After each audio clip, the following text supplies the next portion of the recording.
couple things that you really love about him? His brilliance. He's brilliant. His charisma. Okay, brilliance and charisma, those are great things. His stubbornness, even though it can be annoying to me at times. It's kind of endearing too. To me, it's a persistence that I lack, and so I think that's really appealing. Of course, you're drawn to that persistence because you don't really have as much. Exactly. Exactly. And his sort of maybe like leadership, or maybe sort of definitely. Okay. His direction. He's a very strong leader and even if I don't necessarily agree with the direction he's going, at least I know that he knows where he's going. Yeah, and that's kind of sexy, you know. When a guy says, I know where I'm going. I don't care how archaic it is. I like my man to be in charge. I do too. I completely do, sister. You know, it's like, you know what? You take care of the plans, you take the reins. Most women do too. Because it's actually a feminine trait, it's feminine energy to be a little bit more of the passive one who lacks more direction. And it's a masculine trait to be more of the leader, to be more of the dominant one. And when you're in the proper energy, it is supposed to be the man more in the lead and the woman more in the passive role. But it's more effective when you are a whole person, you do have the direction within yourself, but when I'm confident enough to say what I think, rather than just be like, oh. Yeah, if you just don't know, then it's like, okay, then that causes a lack of attraction and respect. But if you're a strong woman, you know, and you're strong, you're opinionated, you have the confidence, but you just prefer him to do, you know, be more of the masculine one, dominant one, then it's a healthy relationship. Well, and that's more how it started. I was more vocal and opinionated when we first got together. And it tends to be like that with me in relationships too, where I'll be a more strong individual and then I just sort of wimp out. Taper off. When I'm in a relationship, the longer I'm with a person, the more spineless I become. And Really? It's really frustrating to the men that I've been with. I can imagine. You know? Do they mention it too? Do they talk about it? Like, where is your spine gone? Pete. Pete, yeah. He does. You know, he's noticed, he doesn't say it like that, he's much more kind about it. Like, where's your opinion? Where's your passion? Yeah, why don't you tell me, or why don't you have it anymore? Right, right. And I outright say I become spineless. Like, it's true. It's because the more I feel for a person, the more invested I am in them, therefore the more I feel I have to lose. And so I cut back on what I am. Right, because you feel like by pleasing them is to appease them. By pleasing them is to agree with them. By making them happy, you agree with them. And what it would be to disagree with them, you feel like they could potentially walk away. Okay, that's interesting. That's honest too. But that's how a lot of women feel. A lot of time in therapy, I know all this stuff. Yeah, so that's true. It's a lot of women feel, but you know what? Men don't date doormats, they step on them. It's true. Okay, so what about in the past? So you dated other guys besides Pete, right? And how was the other relationships? Were they similar patterns? Well, they were, I suppose, different personality types. It's like I've been trying on various personalities. That's good though. Hey, you're supposed to shop around before you test drive the car. But the tendency has been for me to become weaker as the relationship goes on. Yeah. And it usually ends up burning them out. You know, although I have been mostly the one to do the breaking up, it's usually because I know they're unhappy. Really? So you and kind of start just isn't working, you know, but the boyfriend before Pete said, you know, I can't do this. I love you, but I can't do this. And by can't do this, what does that mean to you? Deal with the depression. Is basically, like I needed too much attention because that was the only thing that gave me any sort of happiness was to a validation from someone else. You know, and you were like kind of like a sponge, like sopping his energy. Yeah. And so it's I see it happening again, you know, and I don't want it to happen. You see it, you know it. And how do you feel like you sop his energy, or how do you feel like you seek validation? Do you straight up ask him like, hey, am I pretty today? Or like, how do you feel like you suck his energy? Or I do a little fishing for compliments, but more usually it's just constant engaging. And the personality types, I don't go out and date ENFPs who want constant interaction. You know, I tend to date thinkers who are more introverted, and so it's really exhausting for them, for me to just be like, hey, pay attention to me. Hey, let's interact. I don't care what we talk about. Let's just talk about something. So you kind of like sit down, have a tendency to sit down and kind of like talk to them right in front of them. So that's one way of doing it. And then there's another way is just kind of acting sort of depressed and like hoping that they come to you and say like, what's wrong with doing this type of thing, or?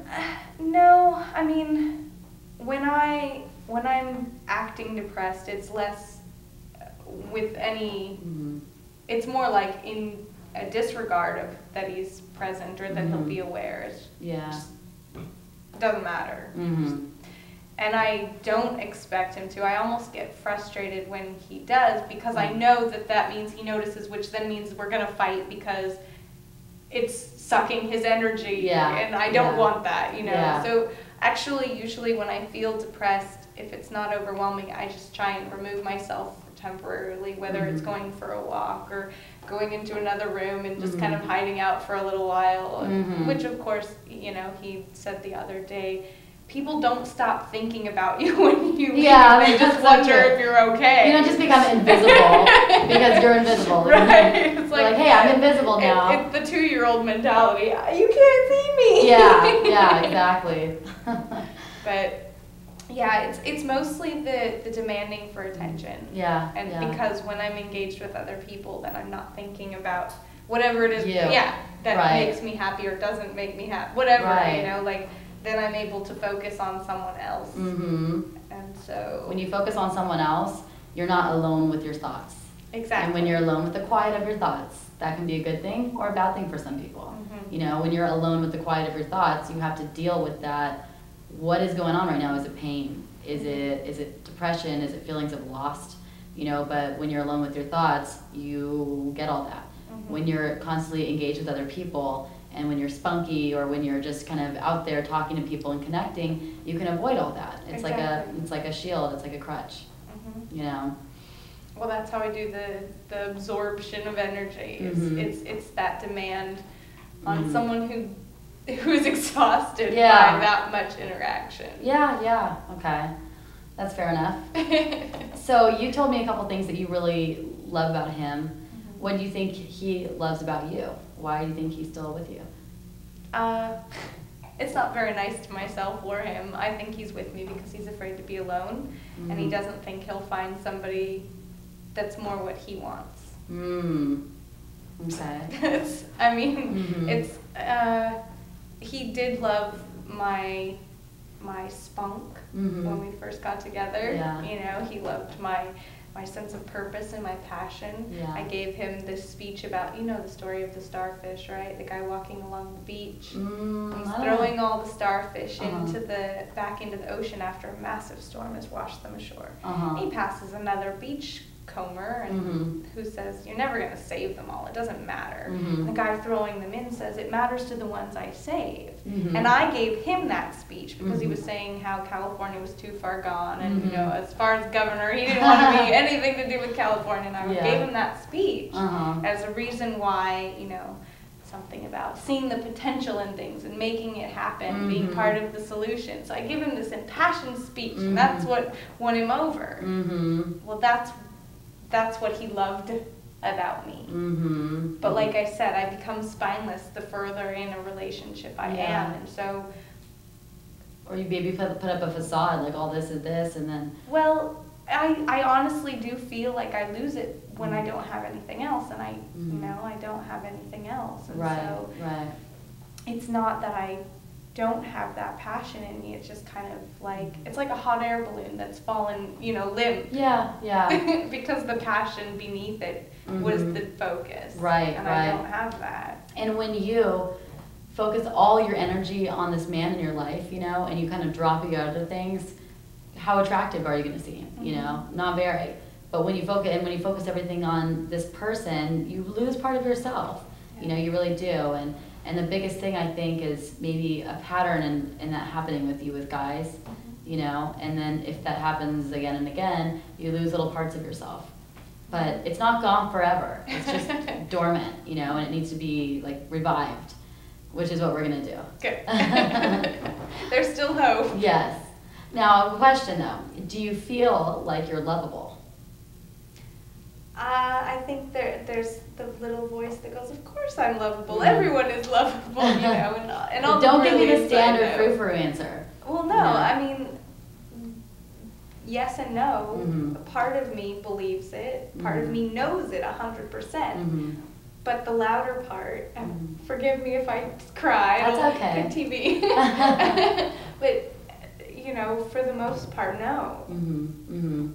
And I put everyone before myself because I don't love myself. We're going to change that. We're going to change that, okay? I knew I'd cry. We're going to change that because I actually know that you do love yourself. On some level, you really do. And it's kind of like when you're with a friend or something like that and they betray you a lot of times, you kind of, your love fades to that person, or you don't like them, or you hate them, or you resent them at times. But deep down, you may really still love them. And I feel like you have resented yourself because you feel a certain way and you're like, why can't I just be happy? Why can't I just be this? Why can't I be that? And it's like you're your own worst enemy sometimes, you know? Absolutely. But if we can, and we will, just revive that love that you have for yourself. Because it's not about, I mean, yes, you have a great boyfriend, it sounds like, and you want to reestablish that connection with him. You want to reestablish the connection with your career and with all of the outside things. But the biggest thing that needs to happen first is your connection with yourself. And when you reconnect with yourself, these beautiful things happen, and they all happen as a result of you reconnecting with the biggest relationship in your life, which is yourself. Well, you stop self-sabotaging. Stop self-sabotaging, exactly.